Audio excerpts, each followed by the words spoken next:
The scream that tore from my throat wasn't human. It was the sound of a soul splitting in two. I stood frozen in the doorway of our master bedroom. My wedding dress still draped over the chair where I'd left it just 3 hours ago. 3 hours since I'd signed everything. The house in Lekki Phase 1, my late father's textile factory, my investment portfolio worth 42 million naira into Chukwuemeka's name.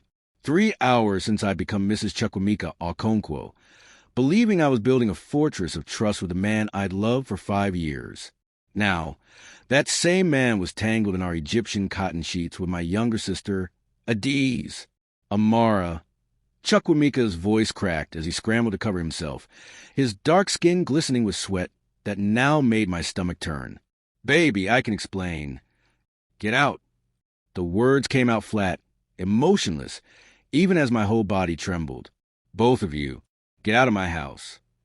Adaeze, 23 years old, the sister I'd paid school fees for, the sister I clothed and fed after our parents died, didn't even have the decency to look ashamed.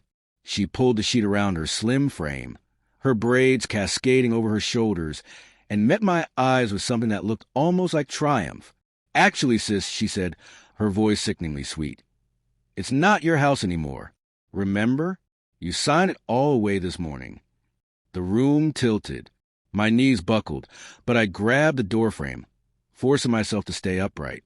"What did you just say?" Chukwuemeka stood now, pulling on his boxers with casual ease, as if he hadn't just destroyed our wedding day, our marriage, my entire life. "Adaeze is right. Amara, you signed the prenuptial agreement. Everything is in my name now.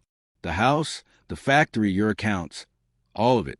The prenuptial agreement said we'd share everything as husband and wife." I whispered, my voice breaking. "You said it was just a formality, that Nigerian law required it."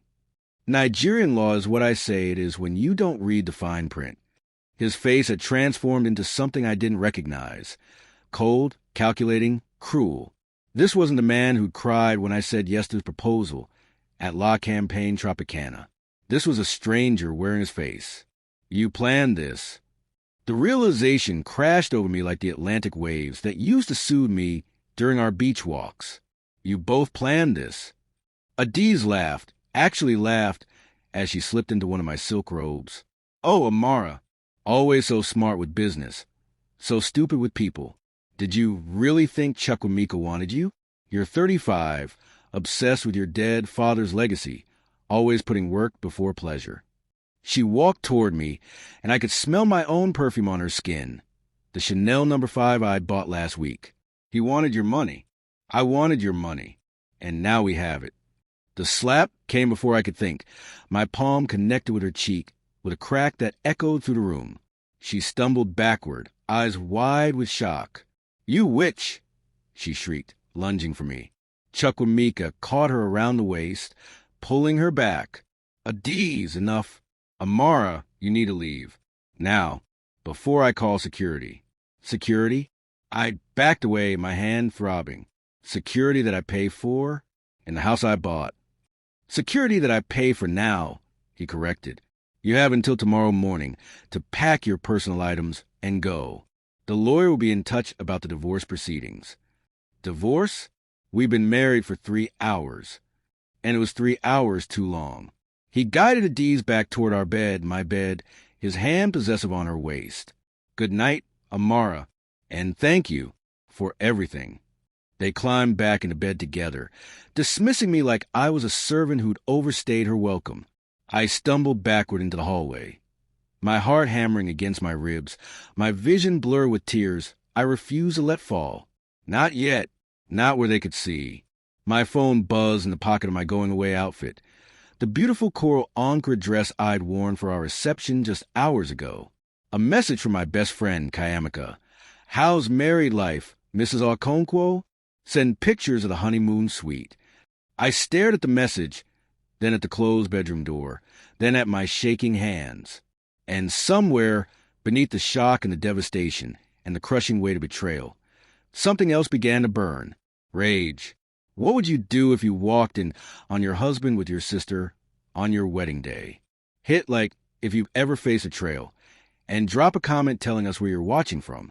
Don't forget to subscribe for more shocking stories of love, betrayal, and revenge. I didn't sleep that night. How could I? Every time I closed my eyes, I saw them. Chukwuemeka's hands on Adee's skin, her triumphant smile, the casual cruelty in his voice as he told me to leave my own home. Instead, I sat in the guest room, the only room in this sprawling 5-bedroom house that didn't feel contaminated by their betrayal, and I did what I always did when the world tried to knock me down. I got to work. My laptop glowed in the darkness as I pulled up every document I'd signed that morning. The prenuptial agreement, the asset transfer forms, the company's shares documentation. I read through each one with a meticulous attention that had made me one of Lagos's most successful textile entrepreneurs by age 30. My father, Chibuzo Nwosu, had taught me that business was work conducted by other means. Amara, he'd say, his deep voice rumbling with wisdom, never sign anything without reading it 3 times.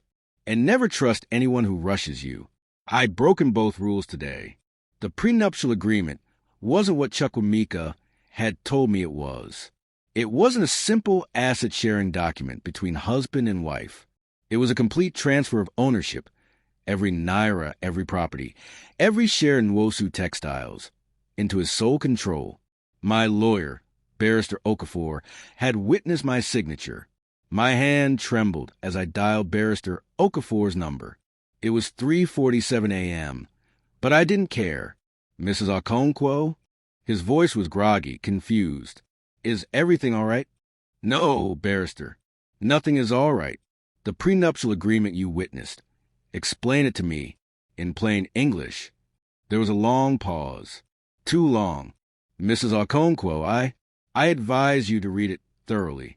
You said Mr. Okonkwo had explained everything to you. What does it say? My voice cut through his excuses like scissors through cloth. Another pause. It transfers complete ownership and control of all your assets to your husband. In the event of divorce, you would need to prove fault, adultery, abuse, abandonment, and even then, Nigerian law favors the legal owner of the property. Without evidence, without witnesses, you could walk away with nothing. The phone nearly slipped from my hand. You knew this. You knew what I was signing. I assumed you understood. How much did he pay you? The question came out cold, clinical. How much did Chukwuemeka pay you to betray me? The line went dead. I sat there in the darkness, my father's words echoing in my mind. In war, Amara, you must know your enemy better than they know themselves. I opened my laptop again and began searching. Chukwuemeka's social media accounts. His email. I still had the password from when he'd asked me to check his messages during a business trip last year. His bank statements, which I'd helped him organize when he claimed he was applying for a business loan. What I found made my blood run cold. Messages between Chukwuemeka and Adaeze dating back 18 months. Long before he proposed to me at La Campagne Tropicana. Long before he cried and told me I was the only woman he'd ever loved. The factory is worth how much? Adaeze had written. At least $150 million, plus the house, the cars, her investment portfolio. We're looking at close to 250 million naira total. Maybe more. Chukwuemeka's response. And you're sure she'll sign everything over? Baby, I've been playing this game for 5 years. She trusts me completely. She'll sign whatever I put in front of her. And once it's done, we'll have everything. You and me, just like we planned. 5 years. Our entire relationship had been a lie. A long con. A carefully orchestrated theft disguised as love. I scrolled further, my stomach churning with each new revelation. There were others. Other women Chukwuemeka had pursued, courted, almost married, all wealthy, all successful, all abandoned when they refused to combine their assets or sign prenuptial agreements. A businesswoman in Abuja, a banker in Port Harcourt, a doctor in Ibadan. I was just his most successful mark. And Adaeze, my baby sister, the girl I'd raised after our parents died in that car crash on the Lagos-Ibadan Expressway, the girl I'd sent to the University of Lagos, the girl I'd loved more than anyone except my father, had been his partner all along. The sun was rising over Victoria Island when I finally closed my laptop, My decision made. They wanted my money? They could have it. But they were going to pay for it in ways they couldn't imagine. I pulled out my phone and made 3 calls. The first was to Chiamaka, my best friend since secondary school, now investigative journalist with The Guardian Nigeria. Chi, I need your help. And I need you to trust me when I tell you this is going to be the biggest story of your career. The second was to my father's oldest friend, Chief Emeka Adeyemi, a lawyer so feared in Lagos courts that people called him the Hammer. Uncle Emeka, I need representation, the kind that destroys lives. The third was to my cousin Obiageli in Enugu, who worked in cybersecurity for one of Nigeria's largest banks. Obi, remember when you said you owed me for paying your mother's medical bills? I'm calling in that favor. I need you to dig into someone's financial records. Everything. And I need it to be untraceable. By the time Chukwuemeka knocked on the guest room door at 9 a.m., I was showered, dressed in one of my father's old company Anchor prints, and ready for war. Amara, we need to talk about logistics, he called through the door, his voice carrying that same casual cruelty from last night. The movers will be here at noon to pack your things. I've arranged for you to stay at a hotel until you find an apartment. I opened the door, and whatever he saw in my face made him step back. There's been a change of plans, I said calmly. I'm not going anywhere. Not yet. Amara, we discussed this. No, you dictated terms.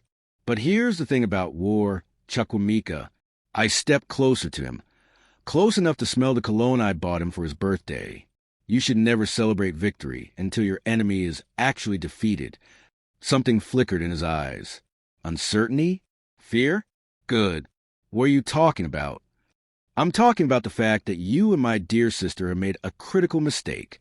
You assumed I would be broken, that I would cry and beg and accept my fate. I smiled, and it felt like putting on armor. But you forgot who raised me. Chief Amara Nwosu didn't raise a victim. He raised a warrior. I walked past him toward the stairs, my head held high. Where are you going? He called after me. To church, I said without looking back. To pray for your souls. Because by the time I'm done with both of you, you're going to need all the prayers you can get.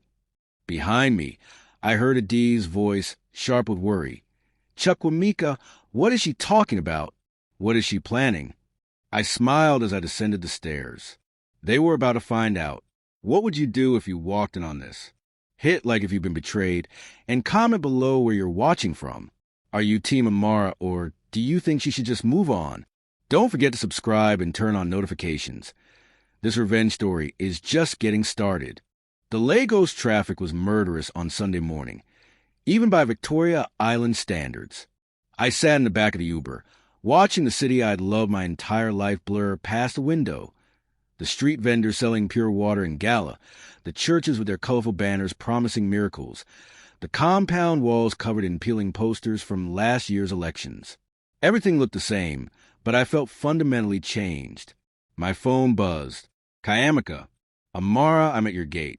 Your husband, sorry, that bastard, won't let me in. He says you're not receiving visitors. I'm not there. Meet me at Yellow Chili in 30 minutes. Yellow Chili? Amara, talk to me. What's happening? Your voice sounds different. Everything's different now, everything. I ended the call before she could ask more questions. There would be time for explanations.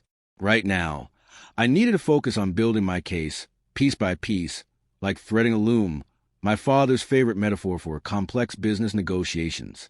Yellow Chili was quiet at this hour, just a few families finishing their Sunday brunch. I chose a corner table, ordered jollof rice and plantain. I had no intention of eating, and opened my laptop.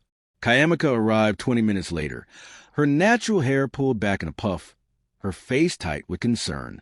She'd been my friend through everything, my parents' death, building my business from nothing. Every heartbreak before Chukwuemeka. She was a sister Adaeze, should have been. Amara, what is going on? You look like you haven't slept. And why are you not at home? Weren't you supposed to be on your honeymoon to Zanzibar? I turned my laptop toward her. Read. I watched her face change as she scrolled through the messages I'd found. The planning, the scheming, the cold calculation of my betrayal. Her hand flew to her mouth. Jesus Christ. Amara, this is insane. Your own sister? For 18 months. While I paid her rent, her school fees, bought her clothes, treated her like family. My voice was steady now, hollowed out by grief that had transformed into something harder, sharper. She was sleeping with my fiancé, planning to steal everything, and I was worried about whether her CB would match the bridesmaids. Chiamaka reached across the table, gripping my hand. Amara, I'm so sorry, but we need to be smart about this. Do you have a lawyer? Chief Adaeze. He's reviewing the prenuptial agreement now, looking for loopholes. And what about evidence? These messages, can we use them? I accessed his email without permission. It might not be admissible in court. I pulled up another folder on my laptop, but that's where you come in. I need you to investigate Chukwuemeka, Okonkwo, everything, his business dealings, his past relationships, his financial records. I found evidence of at least 3 other women he targeted the same way, if we can establish a pattern of fraud. This isn't just about getting your assets back, is it? Chiamaka studied my face. You want to destroy him? I want justice. There's a difference. Is there? She leaned back, her journalist's instinct warring with her friend's concern. Amara, I know you're hurt. God knows you have every right to be. But revenge, real revenge, it changes you. It makes you into something you might not recognize. Good. I met her eyes without flinching, because the woman who signed away everything yesterday, the woman who trusted blindly, who loved completely, who believed in the good in people, she's dead, and I'm glad she is. She was weak. She was foolish. She was a victim waiting to happen. You were hopeful. You were loving. Those aren't weaknesses. Amara, in Lagos, in Nigeria, in this world. I shook my head. Love is a luxury I can no longer afford. My phone buzzed again. A text from an unknown number. Mrs. Okonkwo, this is Chief Adayeme's assistant. The chief needs to see you immediately. There's been a development. The restaurant suddenly felt too warm, too small. I have to go. Amara, wait. Chiamaka grabbed my arm. Whatever you're planning, whatever happens next, promise me you won't lose yourself in this. Promise me that when this is over, you'll still be you. I looked at my best friend, the only person left in Lagos I could trust, and I couldn't make that promise. Instead, I squeezed her hand and walked out into the afternoon heat.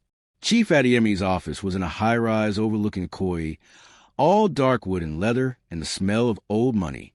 The chief himself was 73, silver-haired, with eyes that had seen every trick in Nigeria's legal playbook and invented a few of his own. Amara, he didn't stand when I entered, just gestured to the chair across from his massive desk. Sit.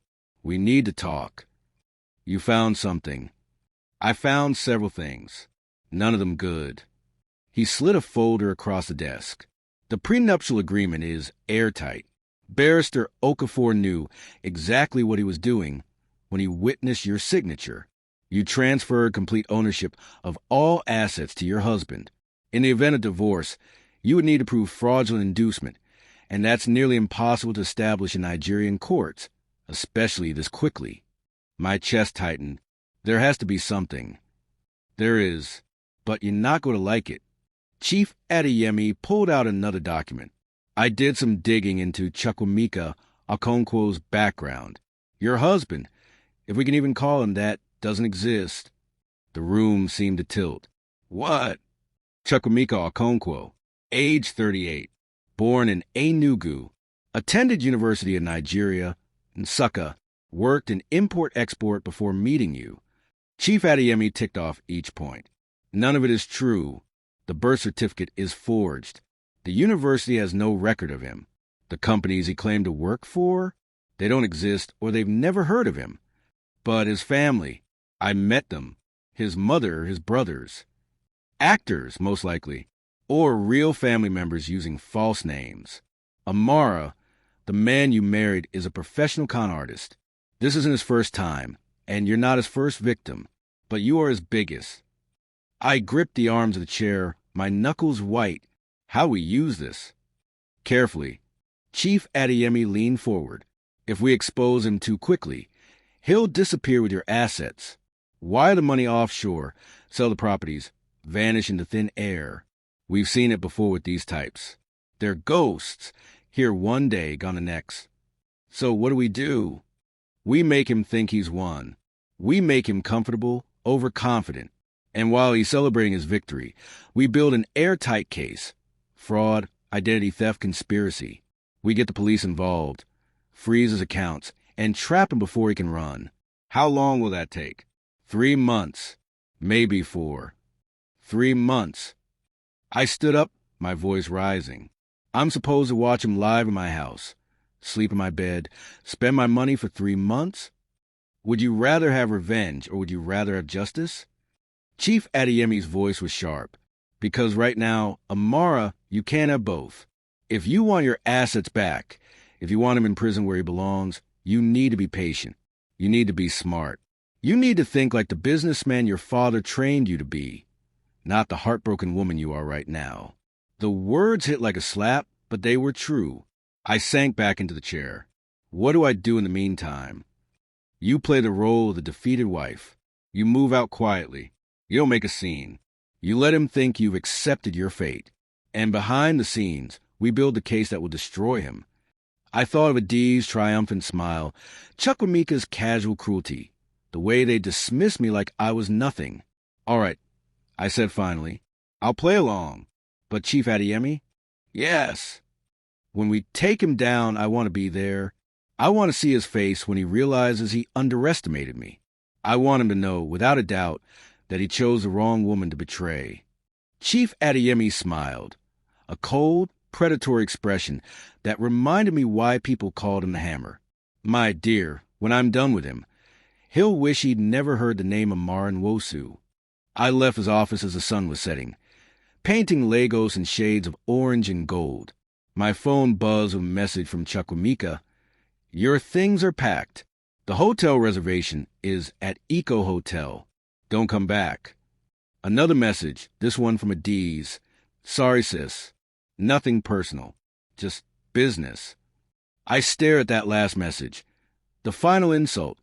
The casual dismissal of 5 years of love and 18 months of sisterhood betrayed. And I smiled, because they had no idea what was coming.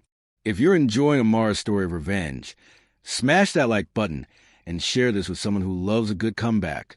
What would you do in her situation? Fight back or move on? Drop your thoughts in the comments. And don't forget to subscribe for the next chapter. Eco Hotel was beautiful in that cold, impersonal way that 5-star hotels always are.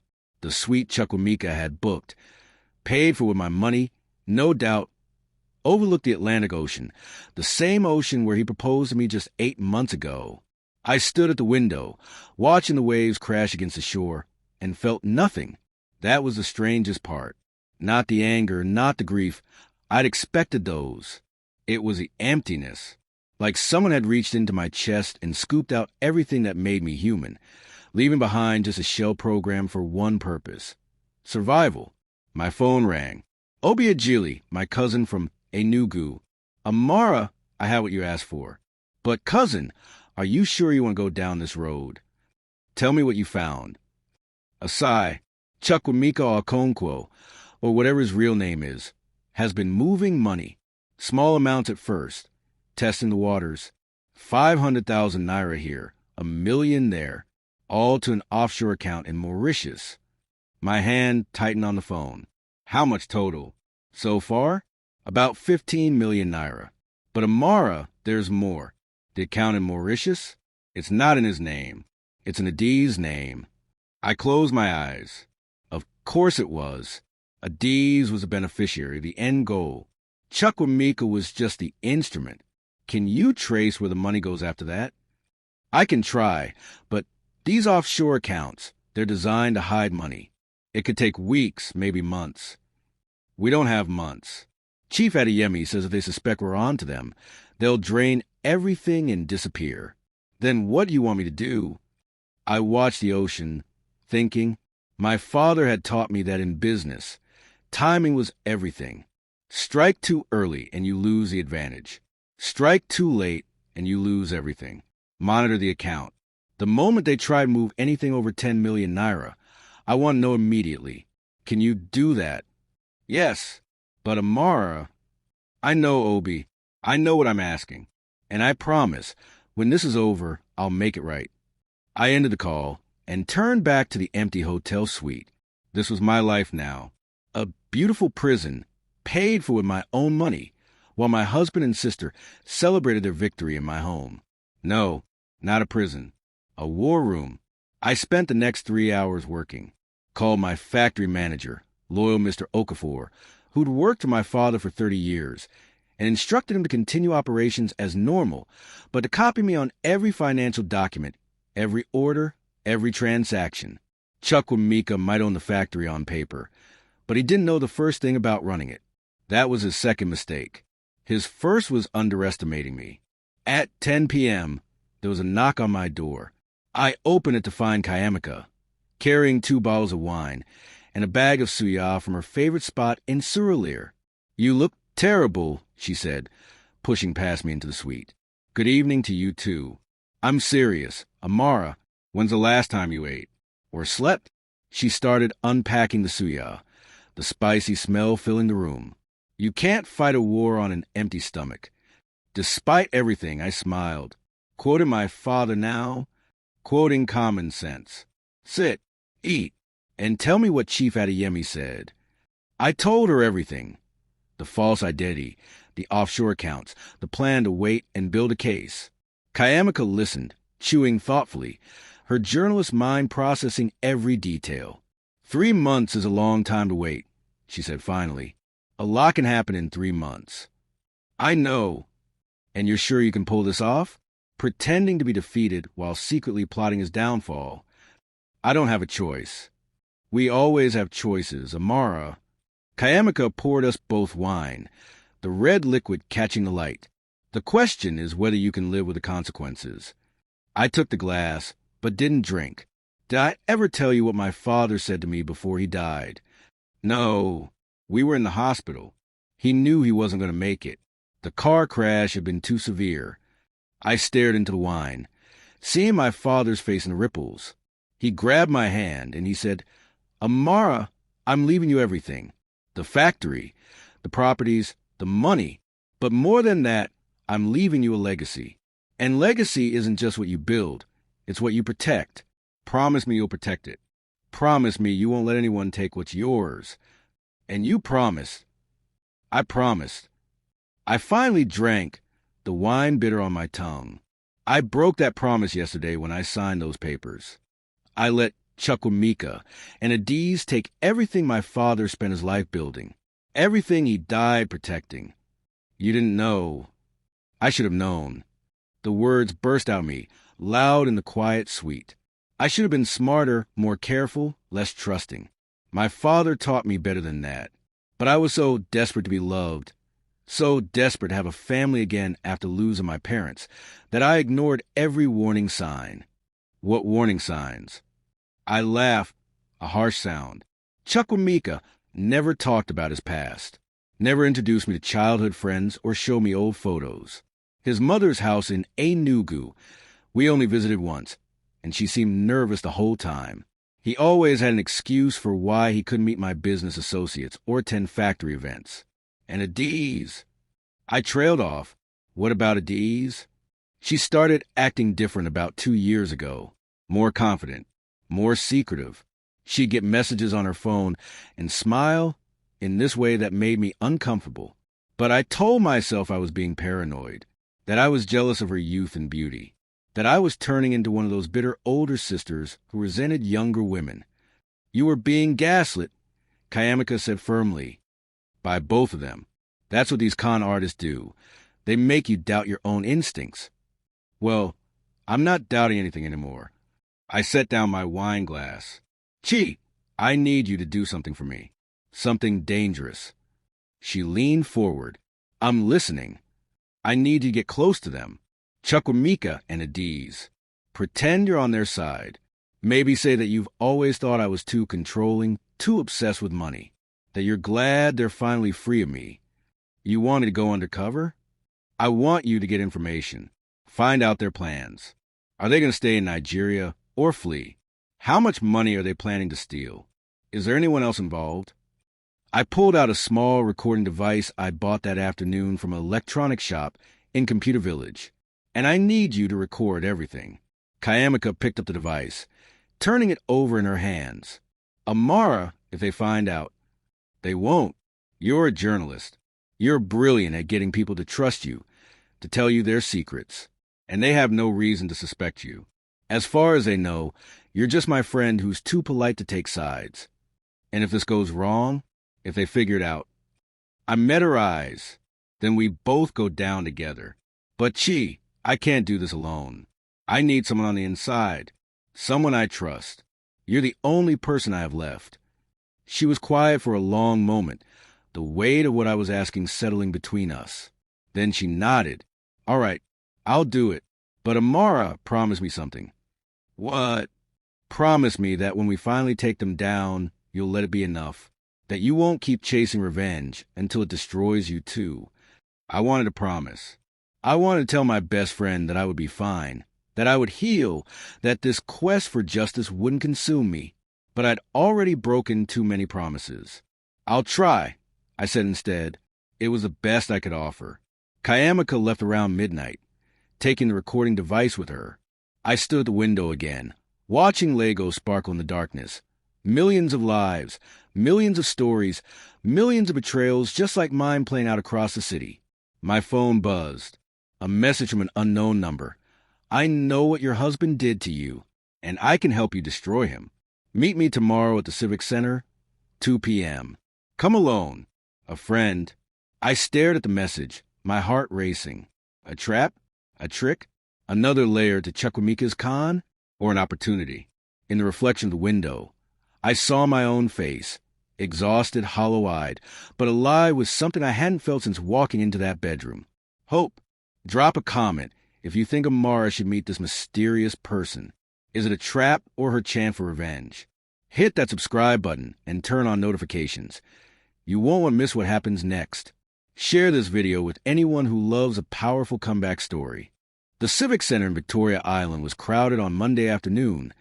Conference attendees in suits, event planners shouting into phones, young couples taking photos by the fountain. I arrived 15 minutes early, scanning faces, looking for threats. Chief Adaeze had advised against this meeting. It could be Chukwuemeka testing you, he'd warned, seeing if you're planning something. But something in that message felt different, genuine, desperate even. I sat on a bench near the fountain, wearing sunglasses and a simple head wrap, trying to blend in. My phone showed 2:03 p.m. Maybe it had been a prank. Maybe Mrs. Okonkwo? I turned to find a woman standing behind me. She was younger than me, maybe 28, with dark skin, natural hair cut short, and eyes that held the same haunted look I'd been seeing in my own mirror. I'm Amara, I said carefully. And you are? Folktale. She sat down beside me, her hands twisting nervously in her lap. I know what you're going through, because 2 years ago, Chukwuemeka did the same thing to me. The world seemed to stop. What? His name wasn't Chukwuemeka then. It was Babajide Adekunle. He told me he was an oil and gas executive from Port Harcourt. Her voice was quiet, controlled, but I could hear the pain underneath. We dated for 3 years. He proposed. I was so happy, so in love. My father had just died, left me his import business and some properties in Lekki, worth about 70 million naira. Let me guess, I said, my voice hollow. He convinced you to combine your assets. For tax purposes. For efficiency. For love. For love. Folek laughed bitterly. I signed everything over to him 2 weeks before the wedding. And on our wedding day, I caught him in bed with my cousin. They'd been planning it for over a year. Dear God! I gripped the edge of the bench. How did you? What happened? I tried to fight. Got a lawyer. Went to the police. But he'd covered his tracks perfectly. Fake IDs, fake documents, fake everything. And my cousin backed his story.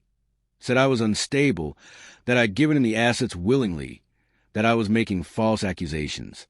By the time I proved anything, He'd already sold 2 of my properties and wired the money offshore. How much did you lose? Everything. The business, the properties, my savings, 50 million naira total. She finally looked at me, and I saw my own devastation reflected in her eyes. I've spent the last 2 years trying to rebuild, living in a 1-bedroom flat in Mushin, working 3 jobs, struggling to survive, while he moved on to his next victim, which was me, which was you. Folklore pulled out her phone, showing me photos. Chukwuemeka, or Babajid, or whatever his real name was, with different women, 5 of them, all successful businesswomen, all from wealthy families, all looking at him with the same trusting love I'd felt. I've been tracking him, following his patterns. He targets women who recently lost parents, were vulnerable, desperate for family, easy to manipulate. He studies us for months before making contact, and he always uses our own relatives against us.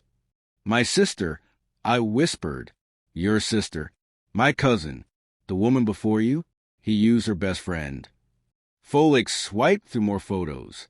He has a network, people who help him identify targets, people who play family members, people who forge documents.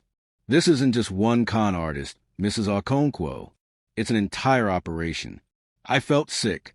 Why are you telling me this? Because you're the richest target he's ever hit. 250 million naira in assets. Folklore leaned closer. If he gets away with this, he'll have enough money to disappear forever, to retire somewhere overseas where we can never touch him. But if we stop him now, if we expose his entire network, we can bring down everyone involved. We can get justice, not just for us, but for all his victims. I have a lawyer. We're building a case.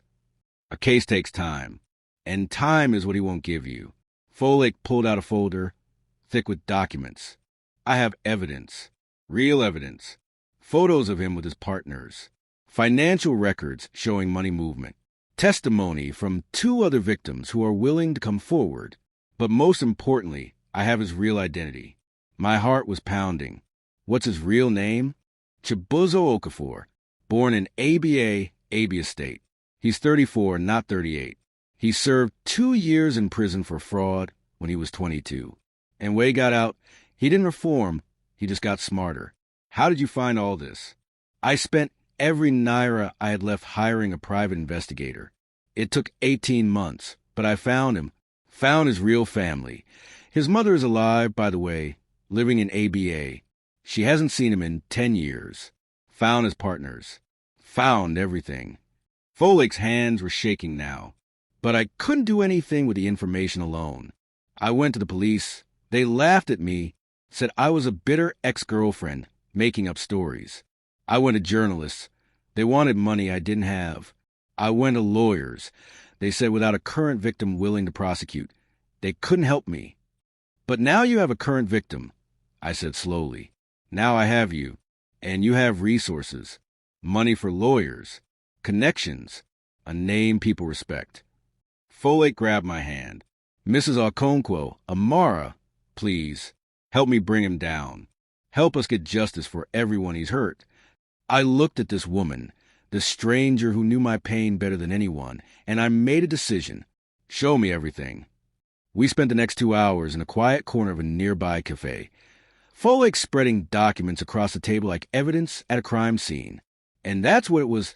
Evidence of systematic fraud, identity theft, conspiracy. A criminal enterprise disguised as romance. The photos were particularly damning. Chibuzo Okafor, that was his real name. I had to remember that. With different women at different times. Different hairstyles, different clothes, but always the same predatory smile. And in several photos, I recognized Adaeze, not as my sister, but as his partner, his accomplice. His co-conspirator from the very beginning. She's been with him for at least 3 years. Folklore explained. She helps identify targets, gains her trust as a friend or relative, then betrays him at the critical moment. In my case, she was my cousin. In the case before mine, she pretended to be a church member who needed help. She's a chameleon, but she is actually my sister.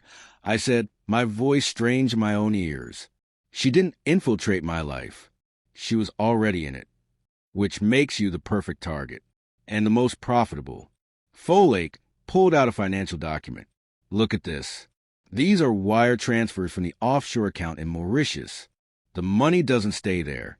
It gets moved to Singapore, then to the Cayman Islands, then split between multiple accounts. They perfected the system over 6 years, and at least 8 victims that I know of. 8! The number hit me like a physical blow.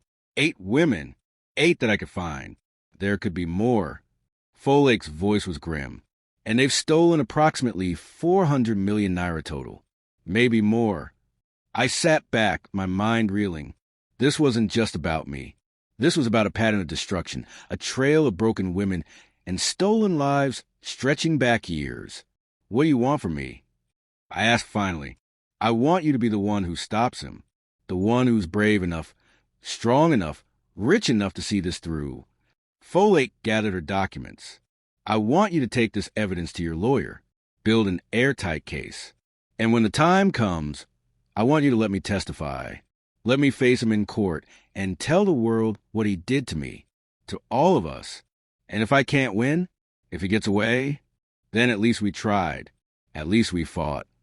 Folklore stood up, because the alternative is letting him destroy another woman, and another, until someone finally stops him. She was right. I knew she was right. Give me 3 days. I said, I need to bring my lawyer up to speed. We need to plan this carefully. One mistake, and he'll disappear. 3 days, Folklore agreed. She handed me the folder. Everything's in here. Guard it with your life. Amara, this is the only copy. She started to leave, then turned back. One more thing. Don't trust anyone in your inner circle. Chibuzo always has an inside person feeding him information. Someone close to his victims who keeps him updated on their plans. You think someone is spying on me? I know someone is spying on you. In my case, it was my lawyer. Folklore's eyes were hard. Be careful, Amara. Very careful. Because they're watching. They're always watching. She walked away, disappearing into the Lagos afternoon, leaving me alone with a folder full of evidence and a terrible suspicion growing in my mind. An inside person. Someone feeding Chibuzo information. I thought about Barrister Okafor, who'd witnessed my signature on that prenuptial agreement, who'd known exactly what I was signing and said nothing, who'd hung up when I asked how much Chukwuemeka had paid him. I thought about my factory manager, Mr. Okafor, no relation to the lawyer, but still, someone who had access to all my financial records. I thought about everyone in my life, everyone who knew my business, and realized I couldn't trust any of them, except one person. I pulled out my phone and called Chiamaka. Chi, I need you right now, and I need you to make sure nobody follows you. Amara, what's wrong? You sound. Everything's wrong. But finally, I have the weapons I need to fight back. I hung up and looked down at the folder in my hands. Evidence, truth, justice, or revenge. Maybe they were the same thing after all. Are you Team Amara? Drop a like if you want to see her take down Chibuzo and Adaeze. Comment below what you think happens next. And don't forget to subscribe and hit that notification bell. This story is about to explode. Share this with anyone who needs to hear that betrayal never wins. Chiamaka arrived at my hotel suite 40 minutes later, breathless and wide-eyed. She'd taken 3 different Okadas and doubled back twice to make sure she wasn't followed. Amara, what is going on? You're scaring me. I handed her the folder without a word. I watched her face change as she read. Shock, horror, rage, and finally, a cold determination that matched my own. When she finished, she looked up at me with tears in her eyes. 8 women. Jesus Christ, Amara. 8 women that we know of. I sat down on the couch, suddenly exhausted. His real name is Chibuzo Okafor. He's a professional con artist with a network of accomplices. And Adaeze has been part of this operation for at least 3 years. 3 years. Chiamaka's voice was hollow, which means when your father died, when you were grieving, when you needed her most, she was already planning to rob me. Yes, The words didn't hurt anymore. I'd moved past hurt into something colder, harder. She didn't comfort me out of love. She comforted me to keep me vulnerable, to make sure I stayed isolated and dependent. The perfect target.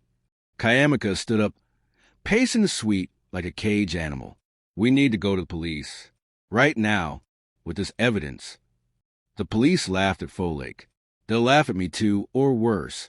Someone in the police force is being paid to tip off Chibuzo if anyone comes asking questions.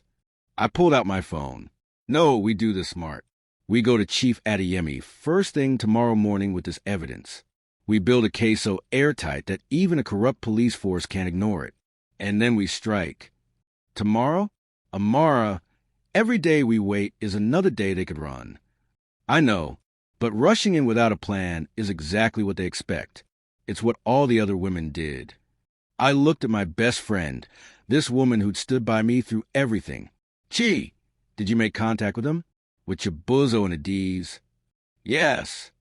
Chiamaka pulled out her own phone, her hands shaking slightly. I went to the house this afternoon. Told them I was checking on you, that I was worried. Adaeze answered the door, wearing your clothes, your jewelry. She invited me in like she owned the place. The image made my stomach turn, but I kept my face neutral. What did she say? She was gloating, talking about how you were always so high and mighty, how you thought you were better than everyone because of your father's factory, how you deserved what happened. Chiamaka's voice was tight with suppressed rage. Chibuzo! I can't call him Chukwuemeka anymore, not now that I know. He was more careful. But he kept touching her, these possessive little gestures, making sure I knew they were together.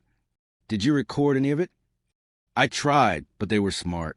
Turned on music, kept the TV loud. Almost like they knew someone might be recording. Chiamaka sat down beside me. But I did learn something. They're planning to leave Nigeria. My blood ran cold. When? 6 weeks. Maybe less. Chibuzo said something about wrapping up loose ends, and then they'd be on a beach in Bali by Christmas.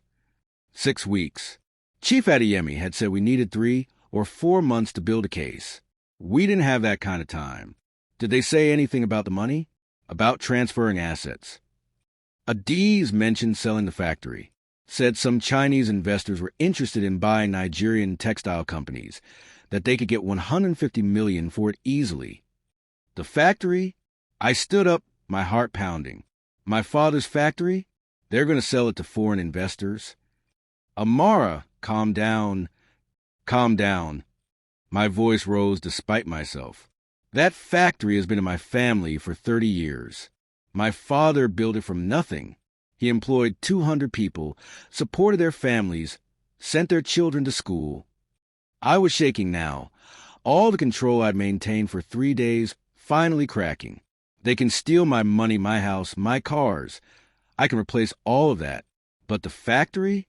The legacy my father died protecting? That's not just mine to lose. It belongs to every worker there, every family that depend on it. Chiamaka grabbed my shoulders. Then we stopped them. But Amara listened to me. You need to stay focused. You need to stay cold. Because the moment you let emotion drive your decisions is the moment they win. She was right. I knew she was right. But knowing and feeling were two different things. I took a deep breath, forcing myself to think like my father would. Strategically, ruthlessly. Okay, here's what we do. I pulled out a notebook, started writing. Tomorrow morning, I meet with Chief Adaeze. I give him all of Folklore's evidence. I tell her we have 6 weeks maximum. And in the meantime, you keep playing your role. Stay close to them. Gain their trust. Find out exactly when they plan to sell the factory, when they plan to transfer the money, when they plan to leave the country. What about you? I need to talk to the workers at the factory. Warn them without tipping off Chibuzo. If they're planning to sell to foreign investors, those investors will probably lay everyone off, bring in their own people. I was pacing now, my mind racing, and I need to reach out to Folklore's other victims. If we can get multiple women to testify, to show a pattern. My phone rang, cutting me off.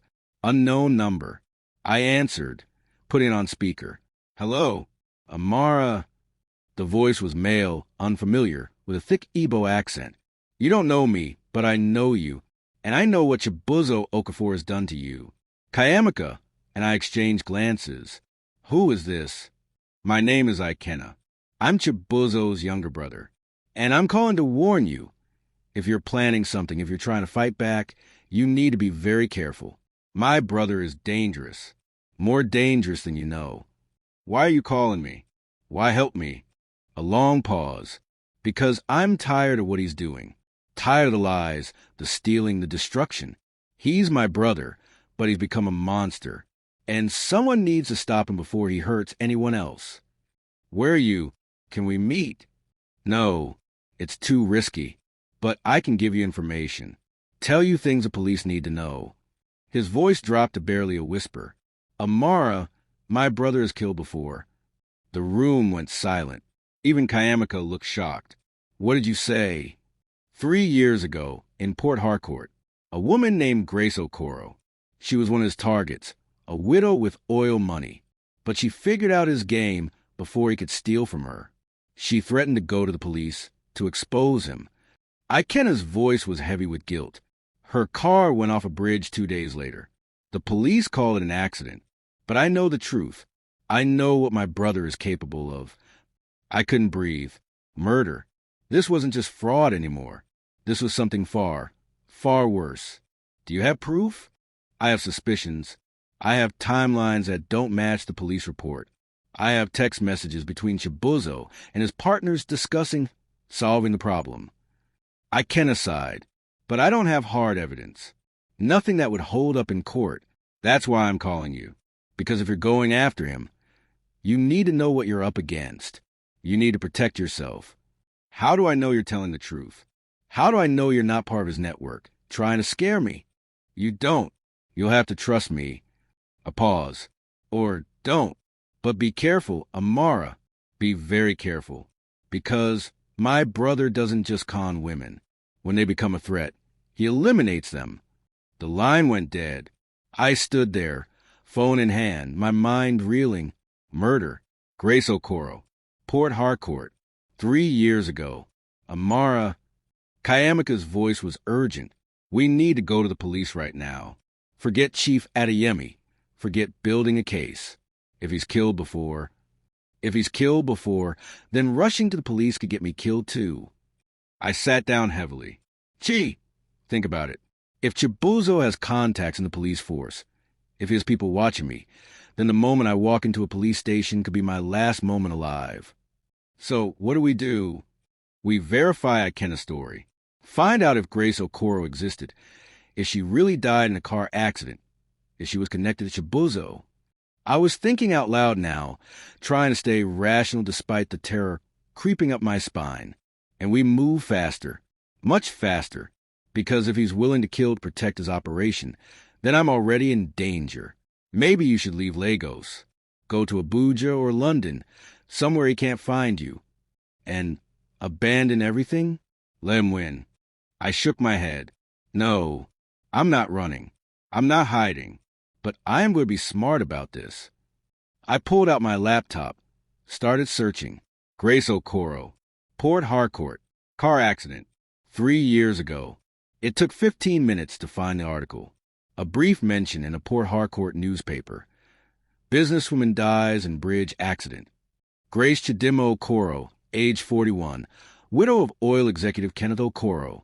Her car had veered off the third mainland bridge equivalent in Port Harcourt late at night. No witnesses. Police ruled it an accident due to wet roads and poor visibility.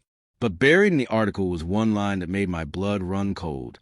Friends report that Mrs. Okoro had been engaged to be married, but called off the wedding days before her death. Oh, God, Chiamaka whispered, reading over my shoulder. He killed her. He actually killed her. We don't know that for sure, I said, but my voice shook. It could be a coincidence. You don't believe that. I don't believe that. Chiamaka grabbed my hand. Amara, please reconsider this. Your life is worth more than any amount of money, any factory, any revenge. I looked at my best friend, saw the genuine fear in her eyes, and felt something shift inside me. Maybe this had gone too far. Maybe the smart thing would be to walk away, rebuild my life somewhere else, let Chibuzo disappear into whatever hole he crawled out of. But then I thought of Folklore, spending 2 years in poverty, working 3 jobs, all because she trusted the wrong man. I thought of Grace Okoro, dead at 41 because she dared to fight back. I thought of the 8 women, maybe more, whose lives have been destroyed by this monster. And I thought of my father dying in a hospital bed, making me promise to protect his legacy. I can't walk away. Chi, I'm sorry, but I can't. Then I'm staying with you, every step of the way. Chiamaka's voice was firm, because if he comes for you, he'll have to go through me first. We sat there in the hotel suite, 2 women against a murderer and his network, and I wondered if we had any chance at all of surviving this. My phone buzzed. A text from an unknown number. Just 3 words. I'm watching you. I showed it to Chiamaka and saw my own terror reflected in her face. The game had changed. This wasn't about money anymore. This was about survival. What would you do if you discovered your betrayer was a murderer? Would you run or fight? Drop your thoughts in the comments. Don't forget to like, share, and subscribe. This story is reaching its most dangerous chapter yet. Hit that notification bell so you don't miss the explosive finale. I didn't sleep that night. How could I, with those 3 words burning in my mind? I'm watching you. Chiamaka insisted on staying, pulling the couch close to the bedroom door like a guardian. Every sound in the hotel, the elevator dinging, footsteps in the hallway, the ice machine humming, made us both jump. At 6 a.m., I gave up on sleep entirely. I showered, dressed in one of my father's old Ankara prints. The fabric felt like armor and prepared for war. Chief Adeyemi's office opened at 8 a.m. sharp. I was there at 7:45, with Chiamaka beside me and Folek's folder clutched against my chest like a shield. The chief took one look at my face and dismissed his assistant, closed the door, and hold all my calls. For the next 2 hours, I told him everything. Folek's evidence, Chibuzo's real identity, the 8 victims, the offshore accounts, Ikenna's phone call, Grace Okoro's suspicious death. When I finished, Chief Adeyemi was quiet for a long moment, his fingers steepled under his chin. This is worse than I thought, he said finally. Much worse. We're not just dealing with fraud anymore. Amara, if what you're telling me about Grace Okoro is true, we're dealing with organized crime, possibly murder. Can we go to the police now? No. He stood up, moving to the window overlooking Lagos. Not yet, because if we go to the police with suspicions but no proof, one of 2 things will happen. Either they'll dismiss us, call it conspiracy theory, bitter ex-wife syndrome, or worse, someone on Chibuzo's payroll will tip him off and he'll disappear, possibly after making sure you can't testify. The threat hung in the air between us. Then what do? We move fast, very fast. Chief Adeyemi pulled out his phone.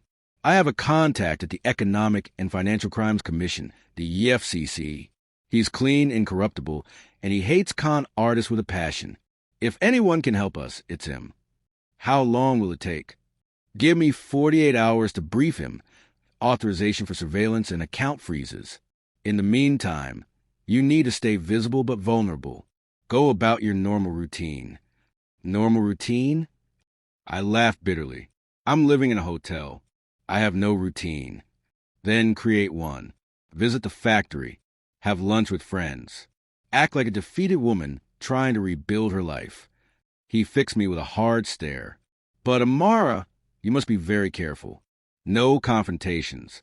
No dramatic gestures. And for God's sake, don't let them know you're onto them. What about the text message? I'm watching you. Could be a bluff. Could be real surveillance. Either way, assume everything you do is being monitored. Your phone, your laptop, your movements. Speak carefully. Act naturally. And trust no one outside this room. Chiamaka cleared her throat. Chief, what about me? Should I continue making contact with them? Yes, but be extremely careful. If Chibuzo suspects you're gathering evidence, you become a liability. His voice was grave, and we know what he does to liabilities. We left the office in silence, the weight of danger settling over us like Legos humidity. Thick, oppressive, inescapable. I should go to the factory, I said as we stood on the street. The workers need to know what's happening. They deserve a warning. I'll come with you. No. I squeezed Chiamaka's hand. You need to visit Chibuzo and Adaeze again. Keep building trust. Find out their exact timeline. We only have 48 hours. We can't waste a moment. She hesitated, then nodded. Be safe, Amara. Please. You too. We hugged. A long, tight embrace that felt like goodbye. And then went our separate ways. Nwosu Textiles was in Acadia, a sprawling compound of warehouses and production facilities that my father had built with his bare hands. I'd spent my childhood here, learning to thread looms, understanding fabric weights, absorbing my father's lessons about quality and integrity. Now it belonged to a con artist who planned to sell it to foreign investors. The security guard at the gate, John, who'd worked here for 15 years, smiled when he saw me. Madam Amara, we've been so worried about you. We heard about what happened. What exactly did you hear, John? His smile faded. That you and your husband are having problems. That he's taking over management of the factory. He lowered his voice. Madam, the workers are scared. Mr. Chukwuemeka came here yesterday with some Chinese men. They were taking photos, measuring things. It looked like they were preparing to buy the place. I finished. Thank you, John. Is Mr. Okafor here? The factory manager? Yes, madam. In his office. I walked through the compound, past the production floor where 200 workers operated machines that my father had imported from India and China. Some of them looked up as I passed, their faces full of questions and worry. Mr. Okafor was at his desk, surrounded by paperwork. He was 62, gray-haired, wearing the same style of traditional agbada he'd worn for 3 decades. When he saw me, he stood immediately. Amara, my dear girl, I'm so sorry for what has happened to you, to this place. His eyes were red-rimmed, like he'd been crying. Your father would be heartbroken. Mr. Okafor, tell me the truth. What is Chukwuemeka planning? He sighed heavily and pulled out a document. This came yesterday. A letter of intent from Golden Dragon Industries, a Chinese textile conglomerate. They want to buy Nwosu Textile for 140 million naira. That's barely half what it's worth. I know, but your husband, he spat the word like poison, has already signed a preliminary agreement. The sale is scheduled to finalize in 3 weeks. And Amara, I've seen their business plan. They intend to lay off all Nigerian workers, bring in Chinese staff, convert this into a distribution hub rather than a production facility. 200 families, 200 livelihoods, gone. Can we stop it? Legally? No. He owns a factory now. He can do whatever he wants with it. Mr. Okafor's hand shook as he set down the document. But Amara, I've worked here since your father started his business. I watched you grow up in these warehouses. I will not, stand by and watch some criminal destroy everything Chief Obiora built. What are you saying? He looked at me, and I saw something fierce in his elderly eyes. I'm saying that if you're fighting back, if you're planning something, then I want to help. All of us do. The workers, the managers, everyone. We're loyal to the Nwosu family, not to some fraud calling himself Chukwuemeka Okonkwo. Tears stung my eyes. The first I'd allowed myself since that terrible wedding night. Mr. Okafor, if you help me and this goes wrong, you could lose everything. I've already lost everything that matters if this factory dies. At least let me fight for its survival. He gripped my hands. What do you need from us? I thought fast. Documentation. Every transaction Chukwuemeka has made since the wedding. Every meeting with the Chinese investors. Every phone call, every email, everything. Can you do that? Consider it done. And Mr. Okafor, tell the workers to be ready. In 3 days, maybe less, everything is going to change. Either we'll save this factory or we'll go down fighting together. He smiled grimly, just like your father would have wanted. I left the factory feeling something I hadn't felt in days. Hope. Real, tangible hope. But hope is dangerous. Hope makes you careless. I didn't notice the black SUV following me as I drove back toward Victoria Island. Didn't see it until it pulled alongside my car at a red light on Awolowo Road. The window rolled down. A man with tribal marks and cold eyes looked at me. Mrs. Okonkwo, my employer would like to speak with you. Who's your employer? Mr. Chibuzo says you've been asking questions, making phone calls, meeting with lawyers and factory workers. The man smiled, showing gold teeth. He wants to remind you that you signed those papers willingly, that everything is legal, and that it would be very unfortunate if anything happened to interfere with his business. Is that a threat? It's friendly advice. From one Nigerian to another, the light changed. The SUV started moving. Drive safely, Mrs. Okonkwo. Lagos traffic can be very dangerous. Accidents happen every day. He drove off, leaving me shaking at the wheel. My phone rang. Chief Adeyemi. Amara, where are you? Awolowo Road. Chibuzo just sent someone to threaten me. Get off the road. Right now. Go somewhere public. Somewhere with cameras and witnesses. My contact at the EFCC just called. They've been monitoring Chibuzo's communications. He's planning to move all the money in the next 24 hours. Not 6 weeks. 24 hours. What? But Chiamaka said he lied to her. Or he changed plans. Either way, we're out of time. I'm getting an emergency court order to freeze his accounts, but I need you safe until we can execute it. I looked in my rearview mirror. The black SUV had turned around and was following me again. Chief, they're following me. Right now. Get to the nearest police station. Don't go to your hotel. Don't go anywhere private. Stay in public until I call you back. The line went dead. I made a sharp turn onto a side street, my heart hammering. The SUV stayed with me. I turned again, accelerating, weaving through Lagos traffic like I was in an action movie. But this wasn't a movie. This was my life. And somewhere in Lagos, Chibuzo Okafor was watching, waiting, planning his next move. I grabbed my phone with shaking hands and called Chiamaka. It went straight to voicemail. Terror clawed at my throat. Chi, where are you? Call me back. Please. I think we're in trouble. Another call. Unknown number. Against my better judgment, I answered. Amara. It was Ikenna, Chibuzo's brother. Listen to me very carefully. My brother knows you're building a case against him. He knows about Folklore, about the EFCC investigation, about everything. You need to get out of Lagos right now. How does he know? Because someone close to you is feeding him information. I don't know who, but Amara, you need to... The line cut out. I looked at my phone in horror.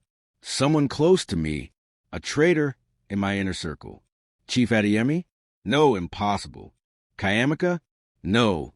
She'd been my friend for 20 years. Mr. Okafor? He'd worked for my father. My father. Oh, God.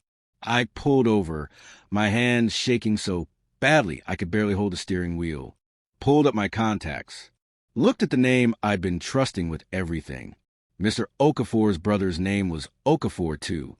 Barrister Okafor, the lawyer who'd witnessed my signature on that prenuptial agreement. The factory manager and the corrupt lawyer were brothers, which meant every piece of information I'd given Mr. Okafor this morning had gone straight to Chibuzo, which meant I just told my enemy exactly what I was planning.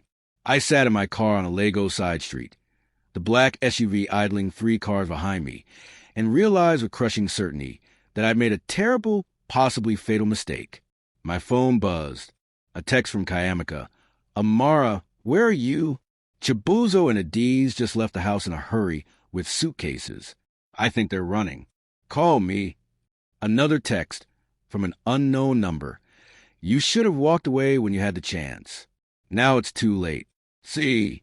And then a third message, this one from Chief Adeyemi. Court order approved. EFCC moving to freeze accounts and arrest Chibuzo in 2 hours. Stay safe. 2 hours. I looked in my rearview mirror at the black SUV. Looked at my phone full of threats and warnings. Looked at the Lego streets around me. Chaotic, dangerous, unforgiving. And I made a choice. I wasn't running. I wasn't hiding. If Chibuzo Okafor wanted to silence me, he was going to have to do it in broad daylight, in front of witnesses, on camera. I started the car and drove straight toward the Civic Center, the most public, most monitored place I could think of, and called every news outlet I knew. If this was going to end, it was going to end with the truth. All of it. Even if the truth destroyed me too. This is it. The final showdown is coming. Will Amara survive? Will Chibuzo face justice? Hit that like button right now and drop a comment with your predictions. Subscribe and turn on all notifications because you do not want to miss what happens next. Share this story with everyone. Amara's fight for justice needs to be heard. Comment justice for Amara. If you're Team Amara all the way, we're almost at the end, and it's going to be explosive.